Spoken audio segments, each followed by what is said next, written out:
to embrace that. And that was a tough time. So what I did was I locked myself in my small little apartment. I blacked out all the windows, put like black drapes over them. And I just stayed in there and I played really loud, heavy music, like really death metal, right? And I don't listen, I listen to country music. So, you know, and for people who like death metal, probably don't like Tim McGraw, but for me, it was just like I had to do things to kind of disturb myself. And I watched porn.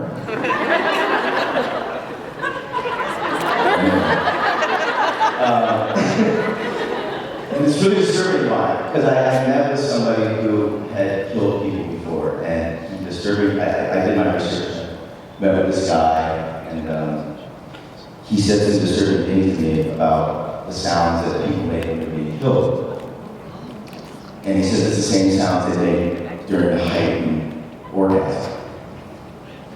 Right? And I told you I was disturbing. You're like, why don't you shut up and talk about this story? And it was really like, yeah, the sound that people make in pure ecstasy is almost the sound they make when they're being killed. It's a guttural sound. And so I blacked out my house. I went in my room on Friday. I blacked everything out, and I listened to metal music, and I turned up the porn, and I just played it all night. I never shut it off. It was on loop. And like really like bad porn, like not the kind of stuff that's sexy. Like this stuff like very disturbing. Not stuff I want to watch. And I just kept it on for 72 hours. Like 72 hours. I didn't leave my house from Friday until I got to Paramount to film on Monday. I don't do this work anymore, by the way. I got it now. Like I'm like I can play that part, but I didn't understand it, so I did it. And I left my house on Monday for work. You know, just sleeping. I tried to go to bed and I didn't sleep very well. She just, you know, not that the way it sounded, but I don't get too graphic. And I literally like walked out my door, opened the door, like burned my eyes, and I got in my car, and my dogs were like, what is wrong with you? My chihuahuas, you know, they're like, our dad's jacked. And I walked, I really got in my car, and I drove to Paramount and checked in. They're like, oh, Travis is here for Criminal Minds, and the cast were like, nice to meet you. The sound out of my head. And then the director was like, are you good? I'm like, I'm good, let's go shoot. And then I spent a week on that show shooting that, and I was out of my mind. It took like, 3 weeks of counseling to kind of come back down to earth and be human again. But I wasn't acting, I was kind of experiencing what someone who's mentally challenged and disturbed would be like. And that was it wasn't a fun experience. But my mom's like, that's your best work I've ever seen. Oh, Mom. I want to do a Disney film. Cool, thank you.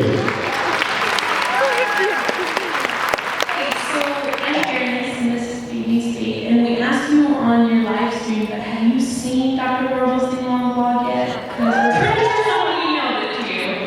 I've not seen it done. I know you sent it, and I was like, what is this? But am I going to see it at some point? Like, can someone explain it to me before I see what it is? It's so good. Is that it? Do I have to watch this? Is this something? Oh, really? Okay, so after this, I give you my word, I will watch it. Will I be as disturbed as I was? Okay. It's beautiful. Okay. I will watch it. You're welcome. How's the leg? Getting better? Take care of it. You're very welcome.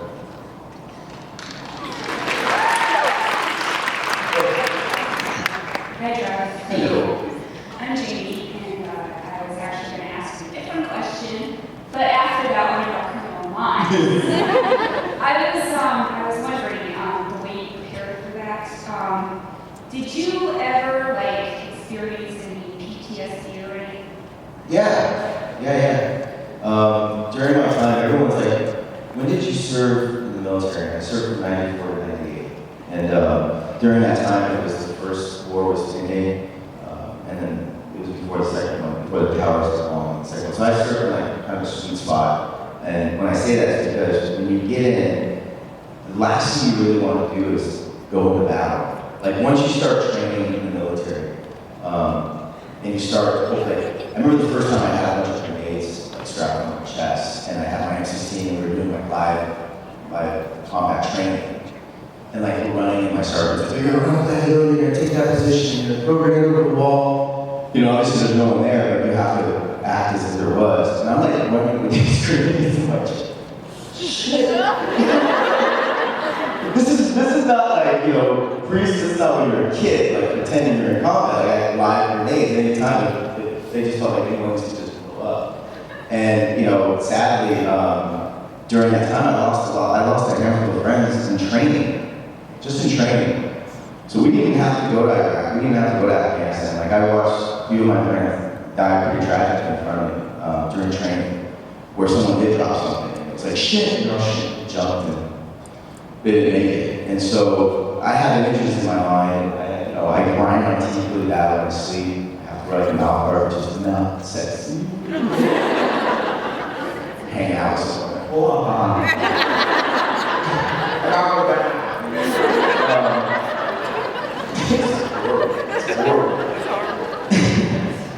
Oh, yeah. So, yeah, we were bad, you know. I had really my exes who I shared my life with, I've shared my bed with, you know, they told me I have horrible nightmares, I wake up screaming, and, you know, I had really tough times with all that. And so, yeah, PTSD, you know, I didn't have to go to Afghanistan, thank God, because I think about those vets, and I work with a lot of vets, and I support a lot of these guys that come back, because just what I experienced myself so bad, I can't imagine what they've gone through, you know, because I've not been through that extent of combat, but my own personal, private hell is pretty dark, pretty hard.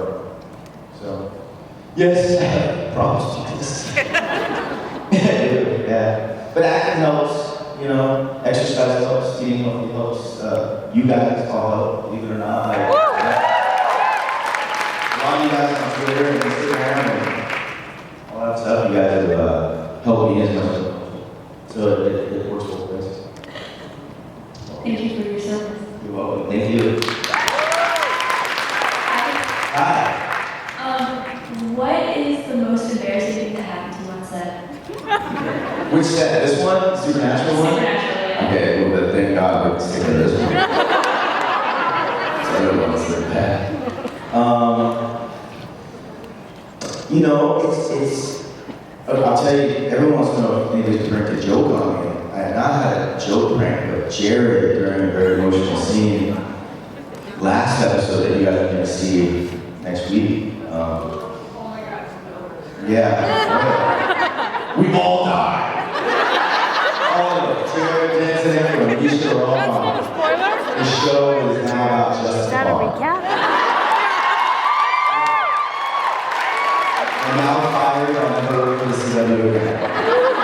Could you imagine if next week it's like it is and the show's like, my guy's like, he told us. He told us. We're doing a really big scene. It's a very serious scene, and it's between me and Jared, and we're in the moment, and I have to walk by him, and I'm walking by him, and he's walking by me, he reaches around and grabs my hands.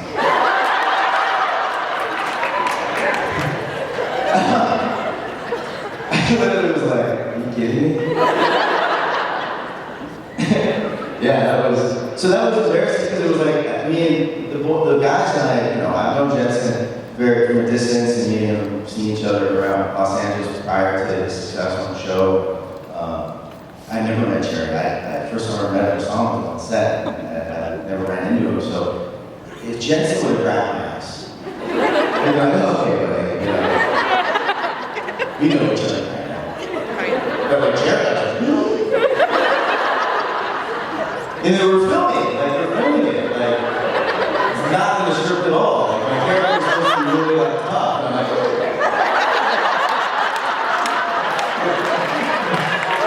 they got cut. I'm like, cut. You do it again? And now the next scene, like, you see me, I'm like, where am I at? So yeah, that was embarrassing. It was like embarrassing more internally. It wasn't like, they didn't know what they saw as the director. So that was very bad. Go ahead. Hello. Yeah. Thank you for joining us here. Hello. I just want to start with a compliment and a question. Compliment is it's hard to imagine, but you are actually better looking even in person than you are. Wow. That's really nice to hear. You put a lot of stuff on me. Thank you. And my question is, and hopefully it's not as dark of an answer, but how did you prepare for your role as Clinton? Yeah, it's cold. Yes. Yeah. I had to have my dad killed. A real dad. And if you know what I did for Criminal Minds, you know what I have to do for this dad? My dad was like, I get it. So I had Jensen come over to my house and stab my dad. And I stared at him and I was like, all right, I'm gonna work. This was a fun audition. Like, I just got off doing 2 movies. I got to work with John Travolta twice, and that was awesome. Those films come out this year. And, I came from working with him, Mr. Plummer, and wonderful, wonderful actors and experience. And my agent called me and said, we have an audition. It could be a really good role. We don't know what it's going to be. We can't tell you anything. There's no script. There's these sides. This guy's torturing one of the main characters, and it's, supernatural. And, I auditioned for the pilot like 10 years ago. And Jensen got the role. Oh my God! Bastard. And then I had to beat up on him. Isn't this town jacked up? He gets the role 10 years ago. He has this amazing career, beautiful family, lives in Texas, wonderful job. I'm around LA, going from audition to audition, and then they're like, he has to go do the show. I'm like, great, what happened? The guy that got the role over 10 years ago beat the shit out of you. Still kicking my ass. And then you read I don't know if I show on the internet anymore, but I read Facebook sometimes, and they're like, yeah, you want to get your ass kicked again? I'm like, man. I can't take any more ass whooping. If he would have been mean to me on set, I probably would go down. He's such a nice guy, but if I would have walked up to him, he would have been like, yeah, bro. How did I prepare? I got the audition. I read the sides. The breakdown was this. It said, give a breakdown. Young, strapping, looking fella. Jeremy Renner type. Once again, he's got a good career, that kid. Chris Evans, Jeremy Renner. Yeah, all those guys. Woo! I'm just joking. And it was like, military background, revenging the dad. And I was like, I know Jeremy Renner's not available. Screw him. So I went into the audition, I read the lines, and it was the scene where I torture Sam, and it was about being in R4, and it was about things I could relate to, not that I'm in R4, but I could relate to, that storyline. And I just went in there, and the moment I said the lines, it was exact, my audition was probably exactly the way I had everyone said. So the preparation, I think, was done years ago.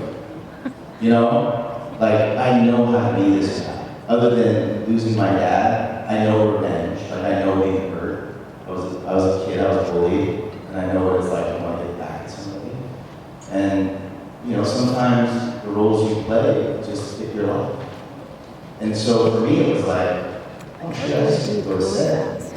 Rock out, and I talked with the acting coaches, I talked to a few people I'm not really preparing that much for this. Is that dangerous? And they're like, you prepared your whole life for this. So my preparation was my life for this role. This guy's really close to home for me.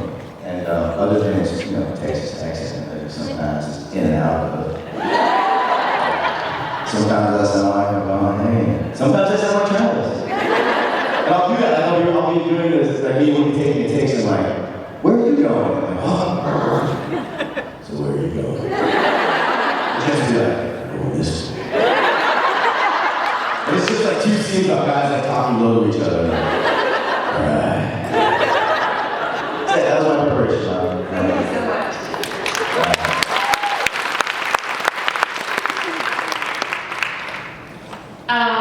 Can you explain to us about the Tan Mafia and the new edition? Yes, I can. Tan Mafia. So no one knows that. The Tan Mafia is my 3 chihuahuas. And they are gangster.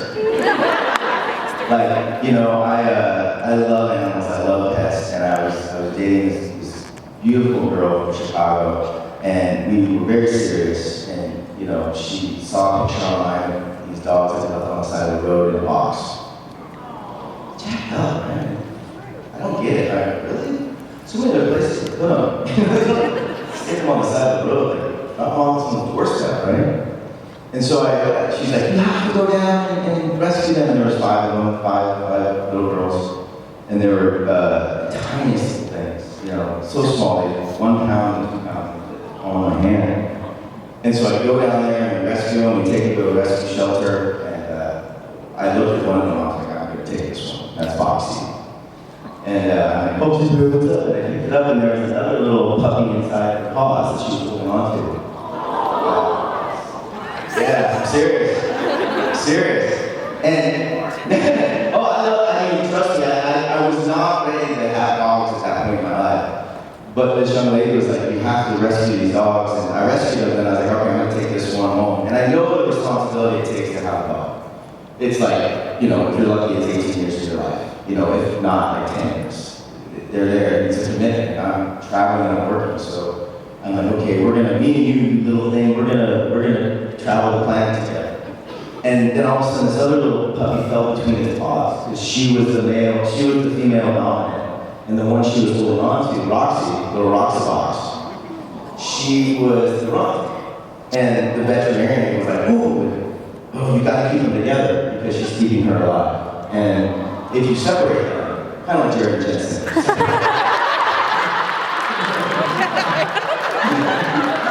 Jensen will not do well. If he uses his hair. I just thought of that.